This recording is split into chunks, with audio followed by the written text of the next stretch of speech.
حضرت نوح علیہ السلام ولادت اور بچپن۔ حضرت نوح علیہ السلام کا زمانہ قدیم ہے اور وہ سب سے پہلے رسولوں میں شمار ہوتے ہیں۔ ان کا زمانہ بہت پرانا ہے اور ان کی قوم نے شرک میں مبتلا ہونا شروع کیا تھا۔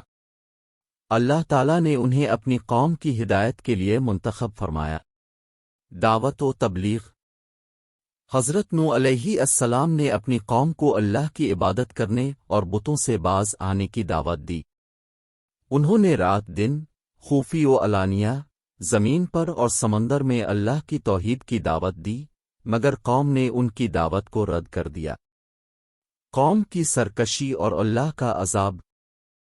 حضرت نوح علیہ السلام کی قوم نے 950 برس تک ان کی دعوت کو نظر انداز کیا اور آخرکار اللہ تعالیٰ نے ان پر طوفان بھیجا۔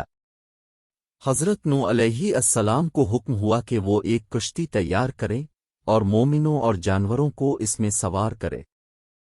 طوفان نے کفار کو ہلاک کر دیا جبکہ مومنین محفوظ رہے۔ حضرت نوح کی آلت۔ حضرت نوح علیہ السلام کی بیوی کا نام نائمہ تھا، مگر قرآن مجید میں اس کا ذکر کفار میں ہوا ہے اور یہ بیان ہوا ہے کہ وہ طوفان میں ہلاک ہو گئیں۔ ان کے 4 بیٹے تھے، جن میں سے 3 مومن تھے اور ایک کافر تھا جو طوفان میں ہلاک ہوا۔ موت اور وراثت۔ حضرت نوح علیہ السلام کی عمر 995 برس تھی اور وہ زندگی کی بہت لمبی عمر گزارے۔ ان کے موت کے بعد ان کے بیٹوں نے ان کی وراثت میں زمین کو تقسیم کیا اور ان کی نسل نے مختلف علاقوں میں پھیلا۔ حضرت نوح علیہ السلام کی وجہ سے انسانوں کی نسل محفوظ ہوئی اور وہ تمام انسانیت کے والد ہوئے۔ یہ تھا حضرت نوح علیہ السلام کا قصہ، جو ہمیں یہ سکھاتا ہے کہ اللہ کے حکموں کی تعظیم کرنی چاہیے اور صبر و استقامت رکھنی چاہیے۔ حضرت نوح علیہ السلام کے معجزات۔ ایک، طوفان نوح۔ یہ سب سے بڑا معجزہ تھا کہ جب حضرت نوح کی قوم نے توبہ نہیں کی، اللہ تعالیٰ نے ایک عظیم طوفان بھیجا۔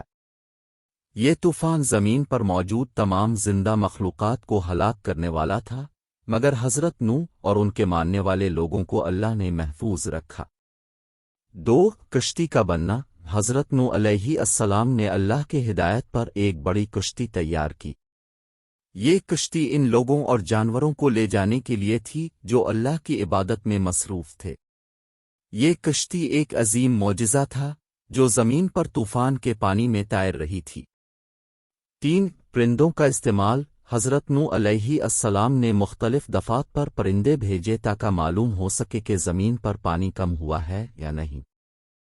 جب آخری دفعہ چھٹا کوا بھیجا گیا تو وہ زیتون کی ٹہنی لے کر واپس آیا، جس سے پتہ چلا کہ زمین پر پانی ختم ہو چکا ہے۔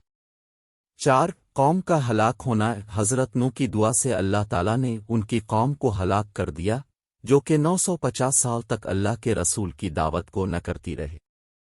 5، زندگی کی لمبائی۔ حضرت نوح علیہ السلام کی زندگی کی عمر بہت طویل تھی، وہ 950 سال تک اپنی قوم کی ہدایت کرتے رہے، جو کہ ایک قابل غور بات ہے۔ یہ تھے چند عظیم معجزات جو اللہ تعالیٰ نے حضرت نوح علیہ السلام کے ذریعے ظاہر فرمائے۔ یہ معجزات ہمیں یہ سکھاتے ہیں کہ اللہ کی قدرت میں کوئی کمی نہیں ہے اور وہ جب چاہے، جسے چاہے، جیسا چاہے معجزہ ظاہر کر سکتا ہے۔